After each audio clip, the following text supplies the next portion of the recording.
Praise the Lord. സ്നേഹമുള്ളവരെ, റോമ 1:16 സുവിശേഷം രക്ഷയിലേക്ക് നയിക്കുന്ന ദൈവിക ശക്തിയാണെന്ന് വിശുദ്ധ പൗലോസ് ശ്ലീഹ പറയുന്നുണ്ട്. നമ്മുടെ ഈ ലോക ജീവിതം വളരെ ഹ്രസ്വമാണ്. വളരെ കുറച്ച് കാലം മാത്രമേ നമുക്ക് ഈ ഭൂമിയിൽ ജീവിക്കാനുള്ള അവസരം ലഭിക്കുന്നത്.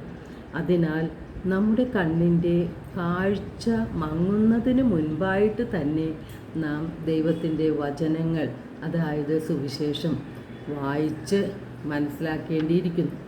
പലരും ചോദിക്കുന്നൊരു ചോദ്യമാണ്, എന്തിനാണ് ബൈബിൾ വായിക്കുന്നത്? അത് ദേവാലയത്തിൽ വായിച്ച് നാം കേൾക്കുന്നുണ്ടല്ലോ, അതുപോരെ എന്ന്.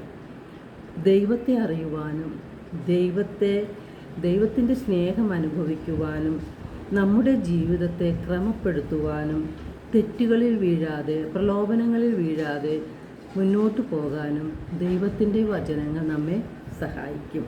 ഇരുൾ നിറഞ്ഞ പാതയിലൂടെ നടക്കുമ്പോൾ പ്രകാശം ആവശ്യമായി ഇരിക്കുന്നത് പോലെ തന്നെ സുരക്ഷിതമായി മുന്നോട്ട് പോകണമെങ്കിൽ പ്രകാശം ആവശ്യമാണ്. അതുപോലെ നമ്മുടെ ജീവിതത്തിലെ പ്രതിസന്ധികളിൽ തളരാതെ, നിരാശ കൂടാതെ പ്രത്യാശയിൽ ജീവിക്കുന്നതിന് ദൈവത്തിൻ്റെ വചനം നമ്മെ സഹായിക്കും. ശരീരത്തിന് ഉണർവേകുന്ന, ഉന്മേഷം നൽകുന്ന ദൈവത്തിൻ്റെ വചനങ്ങളാണ് ബൈബിളിലുള്ളത്.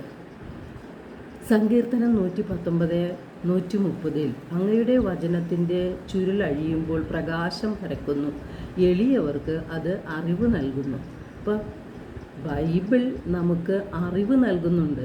അത് ദൈവത്തിൻ്റെ വചനമാണ്. മനുഷ്യൻ്റെ രക്ഷയ്ക്ക് വേണ്ടി ദൈവം നൽകുന്ന സന്ദേശങ്ങളാണ് ബൈബിളിലുള്ളത്. സങ്കീർത്തനം 119:105 ദൈവവചനം ജീവദായകമാണ്, അത് മനുഷ്യരുടെ പാദങ്ങൾക്ക് വിളക്കും പാതയിൽ പ്രകാശവുമാണ് എന്ന് വ്യക്തമാക്കുന്നുണ്ട്. സുവിശേഷത്തിൻ്റെ കേന്ദ്ര ബിന്ദു യേശുക്രിസ്തുവാണ്. റോമ 1:6 യേശുക്രിസ്തുവിൻ്റെ സ്വന്തമാകാൻ വിളിക്കപ്പെട്ടവരാണ് നമ്മൾ. അപ്പോൾ യേശുവിൻ്റെ സ്വന്തമായി നാം തീരണമെങ്കിൽ യേശുവിന് ഇഷ്ടപ്പെട്ട ഒരു ജീവിതം നാം നയിക്കണം. യേശുവിൻ്റെ മനോഭാവവും വിശുദ്ധിയും നമ്മുടെ ജീവിതത്തിൽ ഉണ്ടായിരിക്കണം. നമ്മെ വിശുദ്ധീകരിക്കാൻ കഴിയുന്നത്, നമ്മുടെ ആത്മാക്കളെ രക്ഷിക്കാൻ കഴിയുന്നത് ദൈവത്തിൻ്റെ വചനങ്ങൾക്കാണ്. വിശുദ്ധ യാക്കോബിൻ്റെ ലേഖനം 1:21 ആകയാൽ എല്ലാ അശുദ്ധിയും വർദ്ധിച്ചു വരുന്ന തിന്മയും ഉപേക്ഷിച്ച് നിങ്ങളിൽ പാകിയിരിക്കുന്നതും നിങ്ങളുടെ ആത്മാക്കളെ രക്ഷിക്കാൻ കഴിവുള്ളതുമായ ജീവൻ്റെ വചനത്തെ വിനയപൂർവ്വം സ്വീകരിക്കുകയും ആ വചനം കേൾക്കുന്ന ആത്മവഞ്ചകരാകാതെ അത് അനുവർത്തിക്കുന്നവരായിരിക്കും. അതായത് ജീവിതത്തിൽ ദൈവത്തിൻ്റെ വചനം അനുസരിച്ച് അത് പ്രായോഗികമായി നാം മാറ്റേണ്ടിയിരിക്കുന്നു. വചനമനുസരിച്ച് നാം ജീവിക്കേണ്ടിയിരിക്കുന്നു. നമുക്ക് തെറ്റുപറ്റുന്നത് എന്തുകൊണ്ടാണ്? വിശുദ്ധ ലിഖിതങ്ങളോ ദൈവത്തിൻ്റെ ശക്തിയോ അറിയാത്തത് കൊണ്ടാണ് നമുക്ക് തെറ്റുപറ്റുന്നത്. യേശുനാഥൻ തന്നെ പറഞ്ഞിട്ടുണ്ട്.